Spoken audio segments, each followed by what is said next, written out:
Corruption ಇಂದ ಬೆಸ್ಕಾಂಗೆ ಕಲಂಕ. Corruption ಬಿಡಿ, ಅವ್ರ ಹಣೆ ಬರೋದೇನೋ ಮಾಡ್ಕೊಂಡು ಎಷ್ಟು ಜನ ಟ್ರ್ಯಾಪ್ ಮಾಡಿದ್ರು ಅವ್ರು ಮತ್ತೆ ಅದನ್ನ ಶುರು ಮಾಡ್ಕೊಂಡು ಹೋಗ್ತಾ ಇರ್ತಾರೆ.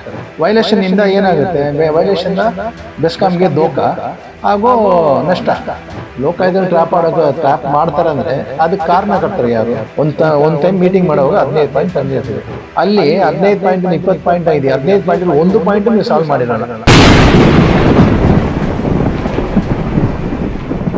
ನೀವು ಹೆಂಗ್ ಬೇಕು ತಪ್ಪಿಸ್ಕೊಳ್ಳೋ ಅಂತ ಮಾಡೋಕ್ಕಾಗಲ್ಲ, ಯಾಕಂದ್ರೆ ಇಲ್ಲಿ ಎಲ್ಲ ಪ್ರೂಫ್ ಇರ್ತದೆ. 100 ವರ್ಷ ಇತಿಹಾಸ ತುಂಬಿರೋ ಸಂಘದಲ್ಲಿ ನಾವು ಸದಸ್ಯರಾಗಿರುವಾಗ ನಾವು ತಕ್ಕಂತೆ ನೋಡ್ಕೋಬೇಕು. ಪ್ರೂಫ್ ಕೇಳ್ತೀರ, ಒಬ್ಬ 5 ಜನ ಒಬ್ಬನ ಮೇಲೆ ಹೇಳ್ತಾರಂದ್ರೆ that itself proof that he has done. ಇತಿಹಾಸದಲ್ಲಿ ಆಗಿರೋ ಲೋಕಾಯುಕ್ತದಲ್ಲಿ ಬೆಸ್ಕಾಮಲ್ ಆಗಿದೆ, ನಮಗೂ ಅವಮಾನ ಆಗ್ತದೆ. ದುಡ್ಡು ವಸೂಲು ಮಾಡೋದ್ರ ಬಗ್ಗೆ ಮೀಟಿಂಗ್ ಮಾಡ್ತಿರೋ ಹೊರತು ಸಮಸ್ಯೆಗಳು ಏನಿದೆ ಅದನ್ನ ಯಾವ ತರ ಸಾಲ್ವ್ ಮಾಡ್ಬೇಕನ್ನೋ ಮೀಟಿಂಗ್ ಅಂತೂ ನಿಮ್ಮಲ್ಲಿ ಆಗ್ತಾ ಇಲ್ಲ ಅಂತ ಕಾಣಿಸುತ್ತೆ ನನಗೆ. ಕಂಟ್ರಾಕ್ಟ್ರು ತಪ್ಪು ಮಾಡಿದ ತಕ್ಷಣ ಅವ್ರದ್ದು ತಪ್ಪಿದೆ, ಅವ್ರದ್ದು ಲೈಸೆನ್ಸ್ ಕ್ಯಾನ್ಸಲ್ ಮಾಡೋಕ್ಕೆ ನೀವು ದಾರಿ ಮಾಡ್ಕೊಳ್ಬೇಕು. ಅವನು ಅಲ್ಲೆಲ್ಲಿ ನೆಗೆದು ಹೋಗ್ತಾ ಇರ್ತಾನೆ. ನಿಮ್ಗೆ ಇನ್ನು ಯಾವ ಭಾಷೆಯಲ್ಲಿ ಹೇಳ್ಬೇಕು ನಿಮ್ಗೆಲ್ಲ? ಈಗ ಎಗಳು ಜೈಗಳು ಎಲ್ಲ ಕಾರ್ಗಳು ಬರ್ತೀರಾ, ಎಲ್ಲ ದೇವ್ ನಿಮ್ಗೆ ಅನುಕೂಲ ಕೊಟ್ಟಿದ್ದೆ. ಬೆಸ್ಕಾಂಗೆ ಮೋಸ ಮಾಡ್ತಾರೆ. ನಿಮ್ ಕುತ್ತಿಗೆಗೆ ಬರುತ್ತೆ ಅಂದ್ರೆ SIT ಟೆಂಪ್ರರಿ ಹುಡುಗರು ಕನ್ಸ್ಯೂಮರ್ ದುಡ್ಡು ತಗೊಂಡು ತಿಂದಿದ್ದಾನೆ ಅಂದ್ಬಿಟ್ಟು ಅವ್ರನ್ನ ಸಸ್ಪೆಂಡ್ ಮಾಡಿಬಿಟ್ರಿ. ಮನೇಲಿರೋ ಯಜಮಾನ್ ಕರೆಕ್ಟ್ ಆಗಿದ್ರೆ ಮಕ್ಕಳು ಚೆನ್ನಾಗಿರ್ತಾರೆ. ಮನೆಯ ಯಜಮಾನ ಸರಿ ಅಂದ್ರೆ ನಿಮ್ MDನೂ ಅಷ್ಟೇ, ವರ್ಷದಲ್ಲಿ 8 ಲಕ್ಷ ಖರ್ಚು ಮಾಡ್ತೀನಿ, 40 ಲಕ್ಷ ತಿಂತಾರೆ, ಎಲ್ಲ ಬಗ್ಗೆ ಸ್ವಹ ಮಾಡ್ತಾರೆ. ಲೋಕಾಯುಕ್ತಲ್ಲಿ ಹೋಗಿ ಬಂದ್ರೆ ಏನಾಗಲ್ಲ ಅಂತ ಹೇಳ್ತಾರೆ. ನೀವು 3 ಬಿಟ್ಟವ್ರ ಹತ್ರ ಹಂಗಿದ್ರೆ ಮನೆ ಮರಿದೆ ಅನ್ನೋದು ಒಂದು ಚೂರು ಸ್ವಲ್ಪ ಕೂಡ ಇಲ್ಲ. ನಮಸ್ಕಾರ, ನನ್ನ ಹೆಸರು ಜಾನ್ ಬೆರಣಿಗೆ ಅಂತ, JC ಎಂಟರ್ಪ್ರೈಸಸ್ ಎಲೆಕ್ಟ್ರಿಕಲ್ ಕಾಂಟ್ರಾಕ್ಟ್ರು. ನಾವು ವಿಷಯ ಏನಪ್ಪ ಅಂದರೆ ಕರಪ್ಷನ್ನಿಂದ ಏನು ಕರಪ್ಷನ್ ಬಗ್ಗೆ ಮಾತಾಡೋದು, ನಾವು ಕರಪ್ಷನ್ ಬಗ್ಗೆ ಮಾತಾಡೋಕೆ ಬಂದಿಲ್ಲ. ಬಟ್ ಕರಪ್ಷನಿಂದ ಏನಾಗಿದೆ ಅಂದರೆ, ಕರಪ್ಷನಿಂದ ಬೆಸ್ಕಾಂಗೆ ಕಲಂಕ ಹಾಗೂ ಸಂಕಷ್ಟ. ಆಮೇಲೆ ವೈಲೇಷನ್ನು. ಕರಪ್ಷನ್ ಬಿಡಿ, ಅವ್ರ ಹಣೆ ಬರೋದೇನೋ ಮಾಡ್ಕೊಳ್ಳಿ. ಅದೇನಾಗುತ್ತೆ ಅಂದರೆ ಅದು ಕರ್ಮ ವಿಲ್ ಪೇ ಫಾರ್ ದಮ್, ಅಷ್ಟೇ ನಾವು ಹೇಳ್ಬಿಡ್ಬೇಕು. ಯಾಕಂದರೆ ಎಷ್ಟು ಜನ ಟ್ರ್ಯಾಪ್ ಮಾಡಿದ್ರು ಅವ್ರು ಮತ್ತೆ ಅದನ್ನು ಶುರು ಮಾಡಿಕೊಂಡು ಹೋಗ್ತಾ ಇರ್ತಾರೆ. ಸೊ ಅದು ಬಿಟ್ಬಿಡಿ, ಅವ್ರು ಮಾಡ್ಕೊಳ್ಳಿ. ವೈಲೇಷನ್ನು ಈಗ ಏನಾಗಿದೆ ಅಂದರೆ ಈಸಿ ದಾರಿ. ವೈಲೇಷನ್ನಿಂದ ಏನಾಗುತ್ತೆ, ವೈಲೇಷನ್ನ ಬೆಸ್ಕಾಂಗೆ ದೋಖ ಹಾಗೂ ನಷ್ಟ ಅಷ್ಟೇ. ವೈಲೇಷನ್ ಮಾಡಿಬಿಟ್ರೆ ಒಂದು ಬಿಲ್ಡಿಂಗು MS ಬಿಲ್ಡಿಂಗ್ ವೈಲೇಷನ್ ಮಾಡಿ ಎಷ್ಟು ಲಕ್ಷ ದುಡ್ಡು ಮಾಡ್ತಾರೆ. ಯಾಕೆ ಮಾಡ್ತಾರೆ ಇದು? ಈಗ ಇದೆಲ್ಲ ಸುಟ್ಟು ನಾವು ನೋಡೋಕೆ ಹೋದರೆ ಲೋಕಾಯುಕ್ತದಲ್ಲಿ ಟ್ರ್ಯಾಪ್ ಮಾಡ್ತಾರೆ ಅಂದರೆ ಅದಕ್ಕೆ ಕಾರಣಕರ್ತರು ಯಾರು? ಅದಕ್ಕೆ ಕಾರಣಕರ್ತರು ನೀವೇ. ಯಾಕಂದರೆ ಯಾರೇ ಒಬ್ಬರು ಕಾಂಟ್ರಾಕ್ಟ್ರು ಒಂದು ಸಮಸ್ಯೆ ತಗೊಂಡು ಬಂದು ನಿಮ್ಮ ಹತ್ರ ಹೇಳೋವಾಗ ಹೈಯರ್ ಅಥಾರಿಟಿ ಆಗಲಿ ಯಾರೇ ಆಗಲಿ ಅದ್ರ ಬಗ್ಗೆ ಕೂಲಂಕುಷವಾಗಿ ತನಿಖೆ ಮಾಡಲ್ಲ. ಅವ್ರೇನು ಮಾಡ್ತಾರೆ? ಏನು ಮಾಡಲ್ಲ. ಸುಮ್ಮನೆ ಹಂಗೆ ಕೇಳಿ ಹೌದಾ ಸರಿ ಆಯ್ತು ಸುಮ್ಮನೆ ಎದ್ಬಿಡ್ತಾನೆ. ಅವ್ನು ಪ್ರಾಬ್ಲಮ್ ಸಾಲ್ವ್ ಮಾಡಲ್ಲ. ಅವ್ನು ಯಾರಿಗೋಗಿ ಹೇಳ್ತಾನೆ? ಅವ್ನು ಡೈರೆಕ್ಟಾಗಿ ಮಾರ್ಗದರ್ಶನ ಎಲ್ಲೋ ತಗೊಳ್ತಾನೆ, ಹೋಗ್ತಾನೆ, ನಿಮಗೆ ಟ್ರ್ಯಾಪ್ ಮಾಡಿಸಿ ಇದು ಮಾಡ್ತಾನೆ. ಸೊ ಇದು ಹೆಂಗಾಗಿದೆ ಅಂದರೆ ಬೆಸ್ಕಾಮ್ಗೂ ಗುತ್ತಿಗೆದಾರರಿಗಿದ್ದು ರಿಲೇಷನ್ಶಿಪ್ಪೇ ದೂರ ಆಗ್ಬಿಡುತ್ತೆ. ಇದು ಕೆಲವರು, ನಾನು ಎಲ್ಲರೂ ಹೇಳ್ತಾ ಇಲ್ಲ, ಕೆಲವು ಅಧಿಕಾರಿಗಳು ಅದೇ ಇದರಲ್ಲಿ ತೊಡ್ಸ್ಕೊಂಡ್ಬಿಟ್ಟಿದ್ದಾರೆ. ಅವ್ರು ಚೇಂಜ್ ಆಗಲ್ಲ. ಯಾಕಂದರೆ ಬೆಸ್ಕಾಮಿಂದ ಅನ್ನ ತಿಂತಾದರೆ ಬೆಸ್ಕಾಮ್ ಎಲ್ಲ ಸೌಲಭ್ಯ ಕೊಟ್ಟಿರ್ತದೆ ನಿಮಗೆ. ಸೊ ಅದ್ರ ಪ್ರಕಾರ ನೀವು ಅದೇನು ಮಾಡ್ತೀರೋ ಅದು ನಿಮಗೆ ಅದು ಗೊತ್ತಾಗುತ್ತೆ. ನೀವೆಲ್ಲ ವಿದ್ಯಾವಂತರು, ಎಜುಕೇಟೆಡ್ ಆಗಿದ್ದೀರಾ. ಸೊ ಕೆಲವು ಅಧಿಕಾರಿಗಳು, ನಾನು ಎಲ್ಲರನ್ನೂ ಪಾಯಿಂಟ್ ಔಟ್ ಮಾಡಿಲ್ಲ, ತುಂಬ ಒಳ್ಳೆ ಅಧಿಕಾರಿಗಳಿದ್ದಾರೆ, ತುಂಬ ಒಳ್ಳೆ ರಿಲೇಷನ್ಶಿಪ್ಪಲ್ಲಿ ಇದ್ದಾರೆ, ಇನ್ನು ಇವತ್ತು ಇದ್ದಾರೆ, ಮುಂದಕ್ಕೆ ಇರ್ತಾರೆ. ನಾವು ತುಂಬ ಲಾಂಗ್ ಜರ್ನಿ ಮಾಡ್ಕೊಂಡು ಬಂದಿದ್ದೀವಿ. ಸೊ ನೀವು ಸ್ವಲ್ಪ ಚೇಂಜ್ ಆಗಿ, ಯಾಕಂದರೆ ದಿಸ್ ಇಸ್ ರೆವಲ್ಯೂಷನರಿ, ಇದು ರೆವಲ್ಯೂಷನರಿ ಆಗ್ತಾ ಇದೆ. ಸೊ ನೀವು ಚೇಂಜ್ ಆಗಿಲ್ಲ ಅಂದರೆ ಮತ್ತೆ ಇದೇ ಪ್ರಾಬ್ಲಮ್ಮು. ಆಮೇಲೆ ಇಲ್ಲಿ ಏನಾಗುತ್ತೆ ಅಂದರೆ, ನೀವು ಈಗಲೂ ಏನು ಮಾಡ್ತೀರಾ, ಒಂದು ಮೀಟಿಂಗ್ ಮಾಡ್ತೀರಾ, ಗುತ್ತಿಗೆದಾರ ಸಮಸ್ಯೆಗಳು ಪ್ರಾಬ್ಲಮ್ ಸಾಲ್ವ್ ಮಾಡೋಕ್ಕೆ ಒಂದು ಮೀಟಿಂಗ್ ಮಾಡ್ತೀರಾ. ಆ ಮೀಟಿಂಗಲ್ಲಿ ನಾವು ಒಂದು 15 ಪಾಯಿಂಟ್ ತರ್ತೀವಿ. ಒಂದು ಟೈಮ್ ಮೀಟಿಂಗ್ ಮಾಡುವಾಗ 15 ಪಾಯಿಂಟ್ ತಂದಿರ್ತೀವಿ. ನೀವು 15 ಪಾಯಿಂಟ್ ನೋಟ್ ಮಾಡ್ತೀರಾ, ಎಲ್ಲ ಮಾಡ್ಕೊಳ್ತೀರಾ. ಮತ್ತೆ ಅದನ್ನು 3 ತಿಂಗಳು 4 ತಿಂಗಳಾದ್ಮೇಲೆ ಇನ್ನೊಂದು ಮೀಟಿಂಗ್, 5 ತಿಂಗಳಾದ್ಮೇಲೆ ಒಂದು ಮೀಟಿಂಗ್ ಮಾಡ್ತೀರಾ. ಅಲ್ಲಿ 15 ಪಾಯಿಂಟ್ 20 ಪಾಯಿಂಟ್ ಆಗಿದೆ. 15 ಪಾಯಿಂಟಲ್ಲಿ ಒಂದು ಪಾಯಿಂಟು ನೀವು ಸಾಲ್ವ್ ಮಾಡಿರಲ್ಲ, ಒಂದೂ ಮಾಡಲ್ಲ. ಮತ್ತೆ ಇನ್ನೇನು ಮಾಡ್ತೀರಾ ಗುತ್ತಿಗೆದಾರರು? ಇನ್ನೇನು ಮಾಡ್ಬೇಕು ಹೇಳಿ? ನಿಮ್ಮ ಬಗ್ಗೆ ಬಗ್ಗೆ AW ಹೇಳಿದ್ರೆ AW ಆ್ಯಕ್ಷನ್ ತೊಗೊಳಕ್ಕಾಗಲ್ಲ, AW ಬಗ್ಗೆ ಗೆ ಹೇಳಿದ್ರೆ ಆ್ಯಕ್ಷನ್ ತೊಗೊಳಕ್ಕಾಗಲ್ಲ, ಬಗ್ಗೆ SC ಹೇಳಿದ್ರೆ ಅವ್ರೇನು ಆ್ಯಕ್ಷನ್ ತೊಗೊಳ್ತಾರೆ? ಇನ್ನು ಯಾರೋ DT ಹತ್ರ ಹೋಗಿ ಹೇಳ್ಬೇಕು, ಅವ್ರು ಆ್ಯಕ್ಷನೇ ತಗೊಳ್ಳ. MD ಹತ್ರ ಹೇಳ್ಬೇಕಾ? ನೀವು ಮಾಡೋ ತಪ್ಪುಗಳು, ನೀವು ಮಾಡೋದು ಒಂದು ಈಗೋ, ನಿಮ್ಮ ಹತ್ರ ಇರೋ ಈಗೋನ ಬಿಟ್ಟು ನಾರ್ಮಲ್ ಆಗಿ ಗುತ್ತಿಗೆದಾರರು ಏನು ಸಮಸ್ಯೆ, ಗ್ರಾಹಕರುಗಳು ಏನು ತೊಂದರೆ ಮಾಡ್ದಂಗೆ ಮಾಡ್ಕೊಂಡೋದ್ರೆ ಇನ್ನೂ ಲಾಂಗ್ ಜರ್ನಿ ಹೋಗುತ್ತೆ. ಇಲ್ಲಾಂದರೆ ಮತ್ತೆ ಇದು ಹಿಂಗೆ ಕಂಟಿನ್ಯೂ ಆಗ್ತಾ ಇರ್ತದೆ. ಇನ್ನು ಎಲ್ಲೆಲ್ಲಿ ಯಾರು ಏನು ಆಗ್ತಾರೋ ನಾವಂತ ಹೇಳೋಕ್ಕಾಗಲ್ಲ. ನಾವು ಏನಾದರೂ ಒಂದು AWಗೆ ಈ ಥರ ಪ್ರಾಬ್ಲಮ್ ಇದೆ, ಇಲ್ಲಿ ಆಗಿದೆ ಅಂದರೆ ಅವ್ರು ಅದನ್ನ ಈ ಕಿವಿಗೆ ತಗೊಂಡು ಈ ಕಿವಿಗೆ ಬಿಡ್ಬೇಕು, ತುಂಬ ಈಸಿಯಾಗಿ ತಗೊಳ್ತಾರೆ. ಒಂದು ಸಾಲ ಅವ್ರ ಸಂಬಳದಲ್ಲಿ ರಿಕವರ್ ಆದರೆ ಆಮೇಲೆ ಬರ್ತಾರೆ. ವೈಲೇಷನ್ನು ಅಂತ ಹೇಳುವಾಗ ಅರ್ಥ ಮಾಡ್ಕೋಬೇಕು ಏನಂತ. ನೀವು ಹೆಂಗೆ ಬೇಕು ತಪ್ಪಿಸ್ಕೊಳ್ಳೋ ಅಂತ ಮಾಡೋಕ್ಕಾಗಲ್ಲ. ಯಾಕಂದರೆ ಇಲ್ಲಿ ಎಲ್ಲ ಪ್ರೂಫ್ ಇರ್ತದೆ. ಎಲ್ಲಾದ್ರಲ್ಲಿ ನೀವು ಮಾಡಿರ್ತೀರ. ನೀವು ಅನ್ಬೋದು ನಾವು ಕೊಡುವಾಗ 5 ಫ್ಲೋರ್ ಇತ್ತು, ಆಮೇಲೆ 6 ಫ್ಲೋರ್ 7 ಫ್ಲೋರ್ ಕಟ್ಕೊಂಡ್ರು ಅಂತೆ. ಇದೆಲ್ಲ ಯಾರನ್ನೂ ಫುಲ್ ಮಾಡೋಕ್ಕಾಗಲ್ಲ. ಯಾಕಂದ್ರೆ ಸಾಯಿಲ್ ಟೆಸ್ಟ್ ಮಾಡಿಬಿಟ್ರೆ ಗ್ರೌಂಡ್ ಫ್ಲೋರು 6th ಫ್ಲೋರು ಎಲ್ಲ ಒಂದೇ ಟೈಮ್ ಕಟ್ಟಿರೋದು ಗೊತ್ತಾಗ್ಬಿಡ್ತದೆ. ಸೊ ನೀವು ದಯವಿಟ್ಟು ಈ ಫುಲ್ ಮಾಡೋದು, ಏಮಾರ್ಸೋದು ಇದೆಲ್ಲ ಬಿಟ್ಬಿಟ್ಟು, ಹಳೆ ಇದನ್ನ ಬಿಟ್ಬಿಟ್ಟು ಹೊಸದಾಗಿ ಚೇಂಜ್ ಆಗಿ ಬದಲಾವಣೆ ಆಗಿ, ನೀವು ಬದಲಾವಣೆ ಆಗಿ ನಮ್ಮವರು ಬದಲಾವಣೆ ಆಗ್ತಾರೆ. ಇಲ್ಲಾಂದ್ರೆ ನಮ್ಮವರು ಆಗಲ್ಲ, ನೀವು ಆಗಲ್ಲ. ಸೇಮ್ ಹಿಂಗೆ ರಿಪೀಟೆಡ್ ಆಗ್ತಾ ಇರ್ತದೆ. ಅದರಿಂದ ಯಾರಿಗೇನು ಇದು? ನೀವು ಒಂದು ಸಾಲ ಈ ಥರ ಒಬ್ಬನ ಕಿರುಕುಳ ಕಾಂಟ್ರಾಕ್ಟ್ ಕೊಟ್ಟರೆ ಅವ್ರೇನು ಮಾಡ್ತಾನೆ ಅವನು? ಯಾರಿಗೆ ಹೇಳ್ತಾನೆ ಹೇಳಿ? ಅದಕ್ಕೆ ನಾನು ಕಾಂಟ್ರಾಕ್ಟ್ಗೂ ಒಂದು ಮಾತು ಹೇಳೋಕೆ ಬರ್ತಿದ್ದೀನಿ. ದಯವಿಟ್ಟು ನೀವು, ನಿಮ್ಗೆ ಉಪಸಮಿತಿ ಇದೆ, ನಿಮ್ಗೆ AWE ಆಗಿಲ್ವಾ? ಈಗ ಹೇಳಿ. ಉಪಸಮಿತಿ ಇದೆ, ಉಪಸಮಿತಿಗೆ ಹೇಳ್ರಿ. ಅಲ್ಲಿ ಯಾರೋ ಒಬ್ರು ಇರ್ತಾರೆ. ಅಲ್ಲಿಲ್ವಾ? ಬೆಂಗಳೂರು ಜಿಲ್ಲೆಗೆ ಹೇಳಿ. ನಮ್ದು ಸಂಘ 100 ವರ್ಷ ಆಗಿದೆ. ಅದು 100 ವರ್ಷ ಇತಿಹಾಸ ತುಂಬಿರೋ ಸಂಘದಲ್ಲಿ ನಾವು ಸದಸ್ಯರಾಗಿರುವಾಗ ನಾವು ತಕ್ಕಂತೆ ನಡ್ಕೋಬೇಕು. ನೀವು ಅಲ್ಲಿ ಏನು ಮಾಡಬೇಕು? ಅಲ್ಲಿ ಆ ಬೆಂಗಳೂರು ಜಿಲ್ಲೆಗೆ ಹೇಳಿ. ಬೆಂಗಳೂರು ಜಿಲ್ಲಾ ಕೇಂದ್ರ ಸಾಲ್ವ್ ಮಾಡೋಕ್ಕಾಗಿಲ್ಲ ಅಂದ್ರೆ ಸೆಂಟ್ರಲ್ ಕಮಿಟಿಗೆ ಹೇಳ್ರಿ. ಸೆಂಟ್ರಲ್ ಕಮಿಟಿಯಲ್ಲಿ ನಮ್ಮ ರಾಜ್ಯಾಧ್ಯಕ್ಷರು ಇದ್ದಾರೆ. ಯಾವ್ದಾವ್ದು ಸಾಲ್ವ್ ಮಾಡಿದ್ರೆ ಇದು ಮಾಡಲ್ವಾ? ನಿಮ್ಗೆ ಗೊತ್ತಿರೋ ಸಮಸ್ಯೆಗಳು ಏನಿದೆ ಅದಕ್ಕೆ ಪ್ರತಿಯೊಂದಿಗೂ ರಾಜ್ಯಾಧ್ಯಕ್ಷರು ಬರೋಕ್ಕಾಗಲ್ಲ. ಯಾಕಂದ್ರೆ ಅವ್ರಿಗಾದ ಕೆಲಸಗಳು ಇರ್ತದೆ, ರಾಜ್ಯ ಮಟ್ಟದಲ್ಲಿ ಓಡಾಡಬೇಕು. ಸೊ ಅವ್ರು ಬೆಂಗಳೂರು ಜಿಲ್ಲಾದಲ್ಲಿ ಏನಿದೆ ಅವ್ರಿಗೆ ಹೇಳಿ, ಬೆಂಗಳೂರು ಜಿಲ್ಲೆದವ್ರು ಬಂದು ಮಾಡ್ತಾರೆ. ಹಂಗೆ ಯಾರು ಮಾಡಿಲ್ವಾ ನಮ್ಗೆ ಹೇಳ್ರಿ, ನಾವು ಬಂದು ಮಾಡ್ತೀವಿ. ಫಸ್ಟ್ ಇದೆಲ್ಲ ಆದಮೇಲೆ ಎಲ್ಲರೂ ಕೈ ಬಿಟ್ಟ ಮೇಲೆ ನೀವು ಹೋಗ್ಬೇಕಾಗುತ್ತೆ. ಎಲ್ಲಿಗೆ? ಲೋಕಾಯುಕ್ತಗೆ. ಬಟ್ ನೀವೇನು ಮಾಡ್ತೀರಾ? ಒಂದು 8,000ವರೆಗೆ 8,500 ಹೋಗ್ಬಿಟ್ಟು ಟಕ್ಕನ್ ಇಟ್ಕೊಂಡು ನಾಳೆ ಅವ್ರು ಹೆಂಗ್ರಿ ನಮಗೆ ಅದರಿಂದ ಕೆಲಸ ಮಾಡಿಕೊಡ್ತಾರೆ ನಿಮಗೆ? ನಾವೆಲ್ಲ ಹೆಂಗೆ ಕೆಲಸ ಮಾಡ್ತೀವಿ? ಕೆಲಸ AWE ಹತ್ರ ಕೆಲಸ ಆಗ್ಬೇಕಂದ್ರೆ ಹೋಗ್ಬಿಟ್ಟು ನೈಸಾಗಿ ಮಾಡ್ಕೊಂಡು ಕೆಲಸ ಮಾಡ್ತೀವಿ, ಮಾಡಿಲ್ಲ ಅಂದ್ರೆ ಹಿಂಗೆ ಮಾಡ್ತೀವಿ. ಬಟ್ ಇದು ನಿಮಗೆ ಇದು ಮಾಡೋದು. ನಾನಂತೂ ಲೋಕಾಯುಕ್ತ ಬಗ್ಗೆ ಅವ್ರು ಇಟ್ಕೊಡ್ತಾರೆ ಅಂದ್ಬಿಟ್ಟು ನಾನು ಅದ್ರ ಬಗ್ಗೆ ಕಮೆಂಟ್ ಮಾಡಕ್ ಬಂದಿಲ್ಲ. ಸಮಸ್ಯೆಗಳಿಗೆ, ಇದಕ್ಕೆ ಪ್ರಾಬ್ಲಮ್ಗೆ every problem has an solution. ನೀವು ಅದನ್ನ ಹುಡುಕ್ಬಿಟ್ರೆ ಅಲ್ಲಿ 5 ನಿಮಿಷದಲ್ಲಿ ಒಳ್ಳೆ ರಿಲೇಶನ್ಶಿಪ್ ಆಗ್ಬಿಡ್ತದೆ, ಒಳ್ಳೆ ಕೆಲಸಗಳು ಮಾಡ್ಕೊಂಡು ಹೋಗ್ಬೋದು. ಈಗ ಏನು ಎಲ್ಲರೂ ನಾವು ಅದೇ ಹೇಳ್ತಾ ಇರೋದು, ಅವ್ರಿಗೂ AWE ಯಾರೋ ನಿಮ್ಮವ್ರು ಕೆಲಸ ಮಾಡ್ತಾ ಇದ್ದಾರೆ, ನೀವು ಪ್ರೂಫ್ ಕೇಳ್ತೀರಾ? ಅಲ್ಲ ಸ್ವಾಮಿ, ನೀವು ಕೇಳೋದು ಹೆಂಗಿದೆ ಅಂದ್ರೆ ಅದು ನಾವು ಬೇಡ, ಅದು ವರ್ಡ್ಸ್ ಯೂಸ್ ಮಾಡೋದು ಬೇಡ. ಪ್ರೂಫ್ ಕೇಳ್ತೀರಾ? ಒಬ್ಬ 5 ಜನ ಒಬ್ಬನ ಮೇಲೆ ಹೇಳ್ತಾರಂದ್ರೆ that itself proof that he has done mistake. ಅದನ್ನೇ ನೀವು ಅರ್ಥ ಮಾಡ್ಕೋಬೇಕು. ಅದು ಬಿಟ್ಟು ಪ್ರೂಫ್ ತಗೊಂಬನ್ನಿ ಅಂತ ಪ್ರೂಫ್ ತಗೊಂಬಂದು ಕೊಟ್ಬಿಟ್ಮೇಲೆ ನೀವೇನು ಮಾಡ್ತೀರಾ? ಏನು ಮಾಡೋಕ್ಕಾಗಲ್ಲ. ಆಯ್ತಾ? ನೀವಂತೂ ದಯವಿಟ್ಟು ಬೇಜಾರು ಮಾಡ್ಕೊಡಿ ಹಿಂಗೆ ಹೇಳ್ತೀವಂತ.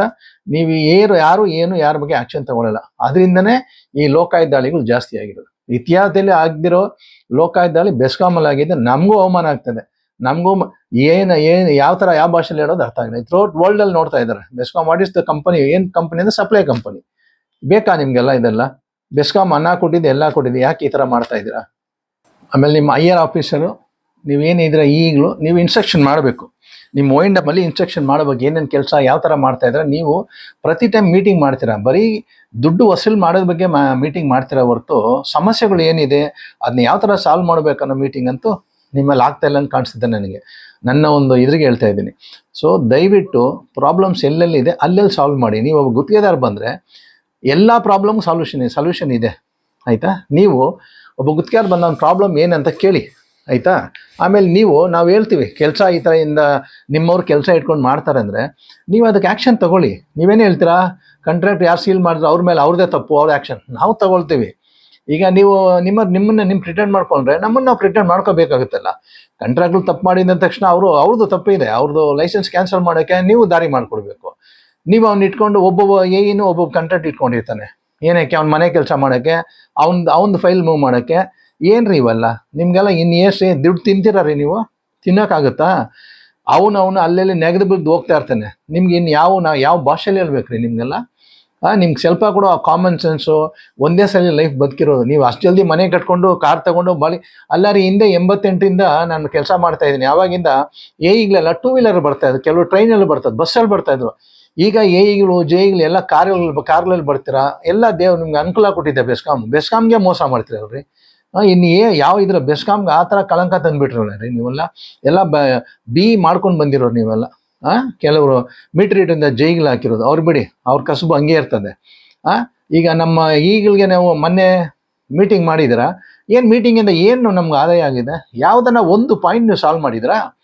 ನಿಮ್ಮ ಕುತ್ತಿಗೆಗೆ ಬರುತ್ತೆ ಅಂದರೆ SITಯಲ್ಲಿ ಟೆಂಪ್ರರಿ ಹುಡುಗರು ಕನ್ಸ್ಯೂಮರ್ ದುಡ್ಡುಗಳು ತಗೊಂಡು ತಿಂದಿದ್ದಾರೆ ಅಂದ್ಬಿಟ್ಟು ಅವ್ರನ್ನ ಸಸ್ಪೆಂಡ್ ಮಾಡಿಬಿಟ್ರಿ. ಯಾಕಂದ್ರೆ ನಿಮ್ಮ ಕುತ್ತಿಗೆಗೆ ಬರುತ್ತೆ ಅಂದ್ಬಿಟ್ಟು. ಯಾಕಂದ್ರೆ ಕನ್ಸ್ಯೂಮರ್ ಹೋಗ್ಬಿಟ್ಟು ಕಂಪ್ಲೇಂಟ್ ಕೊಟ್ಟರೆ ಬರುತ್ತೆ ಅಂದ್ಬಿಟ್ಟು ಇಮಿಡಿಯೇಟಾಗಿ ಅದನ್ನೆಲ್ಲ ಸಾಲ್ವ್ ಮಾಡಿಬಿಟ್ರಿ. ಕಾಂಟ್ರಾಕ್ಟ್ ಇಷ್ಟು ಬಡ್ಕೊಳ್ತಾ ಇದ್ದಾರೆ, ಅವ್ನು ಕೆಲಸ ಮಾಡ್ತಾನೆ, ಇವ್ನು ಹಿಂಗೆ ಮಾಡ್ತಾನೆ. ನೀವು ಏನಾದರೂ ಆ್ಯಕ್ಷನ್ ತಗೊಳ್ತೀರಾ? ತಗೊಳ್ಳಲ್ಲ. ನೀವು ತಗೊಳ್ಳೋಣ ಅವ್ರೇನು ಮಾಡ್ತಾರೆ? ಇದೇ ಥರ ಟ್ರಾಪು. ಲೋಕಾಯುಕ್ತಗೆ ಹೋಗ್ತಾರೆ, ಟ್ರಾಪ್. 8,500 ಟ್ರಾಪ್ ಆಗ್ತಾರೆ, 5,000 ಟ್ರಾಪ್ ಆಗುತ್ತೆ. ಇನ್ನು ಯಾವ ಮಟ್ಟದಲ್ಲಿ ಇರ್ತಾರೆ? ಯಾವ ಕೀಳ್ ಮಟ್ಟಕ್ಕೆ ಹೋಗಿರ್ತಾರೆ ಅಧಿಕಾರಿಗಳು? ನಿಜವಾಗಿ ಇದು ತುಂಬ ಇದಕ್ಕೆ ಹೆಂಗಂದರೆ ಲ್ಯಾಕ್ ಆಫ್ ಅಡ್ಮಿನಿಸ್ಟ್ರೇಷನ್ ಪ್ರಾಬ್ಲಮ್ ಅಷ್ಟೇ. ಯಾಕಂದರೆ ಮನೇಲಿರೋ ಯಜಮಾನ್ ಕರೆಕ್ಟ್ ಆಗಿದ್ರೆ ಮಕ್ಕಳು ಚೆನ್ನಾಗಿರ್ತಾರೆ. ಮನೆಯಲ್ಲಿರೋ ಯಜಮಾನ ಸರಿ ಅಂದರೆ ನಿಮ್ಮ ಎಮ್ ಡಿನೂ ಅಷ್ಟೇ, ಏನಾದ್ರು ಒಂದು ಹೇಳಿದ್ರೆ ಅದಕ್ಕೆ ಆ್ಯಕ್ಷನ್ನೇ ತಗೊಳ್ಳಲ್ಲ. 3 ವರ್ಷದಲ್ಲಿ ಒಂದೇ ಒಂದು ಏನ ಸಸ್ಪೆಂಡ್ ಮಾಡಿದ್ದಾರೆ. ಅದೇ ರಾಜೇಂದ್ರನ್ ಚೋಳನ್ ಕಣ್ಣಲ್ಲಿ ಎಣ್ಣೆ ಬಿಟ್ಕೊಂಡು ನೀವು ಕೆಲಸ ಮಾಡ್ತಾ ಇದ್ರಿ. ಈಗ ಯಾವ ಆಫೀಸ್ ಒಳಗೆ ಯಾರೂ ಇರಲ್ಲ. ಈಗ ಹಿಂದೇನಾಯಿತು, ಎಲ್ಲರಿಗೂ ಎಲ್ಲ AWಗೂ ಪವರ್ಸ್ ಕೊಟ್ಟಿದ್ರು 2 ಲಕ್ಷ ಅಂತ, ಮತ್ತೆ ಅದು ಕಿತ್ಕೊಂಡ್ಬಿಟ್ರು, ಮತ್ತೆ ಕೊಟ್ಟಿದ್ದಾರೆ.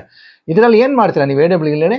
ಈಗ ನಿಮ್ಗೆ 4 ಲಕ್ಷ ಕೊಟ್ಟಿದ್ರೆ 2 ಲಕ್ಷ DCW, 2 ಲಕ್ಷ ಸೆಲ್ಫ್ ಎಕ್ಸಿಕ್ಯೂಷನ್ಗೆ ಏನು ಮಾಡ್ತೀರಾ? ವರ್ಷಕ್ಕೆ ಎಷ್ಟು? 48 ಲಕ್ಷ ನಿಮಗೆ. ನೀವು ಒಂದು ಕಾಂಟ್ರಾಕ್ಟ್ ಇಟ್ಕೊಂಡ್ಬಿಟ್ಟಿರ್ತೀರಾ. ಯಾರನ್ನ ಇಟ್ಟಿರ್ತೀರಾ? ನಿಮ್ಮ ಬಾಮೈದ ಕಾಂಟ್ರಾಕ್ಟ್ ಆಗಿರ್ತಾನೆ, ಅಲ್ಲ ನಿಮ್ಮ ಹೆಂಡತಿ ಮೇಲೆ ಲೈಸೆನ್ಸ್ ಮಾಡಿರ್ತೀರಾ, ಅಲ್ಲ ನಿಮ್ಮ ತಮ್ಮನ ಮೇಲೆ ಲೈಸೆನ್ಸ್ ಮಾಡ್ಕೊಂಡಿರ್ತೀರಾ. ಇಷ್ಟೇ ಮಾಡೋದು ನೀವು. ಮಾಡಿಕೊಂಡು ಆ 4 ಲಕ್ಷಕ್ಕೆ ಪ್ರತಿ ತಿಂಗಳು ಬಿಲ್ ಮಾಡಿಕೊಂಡು ಉಡಾಯಿಸ್ತಾರ ಸರ್ಕಾರ. ಗೋವಿಂದ.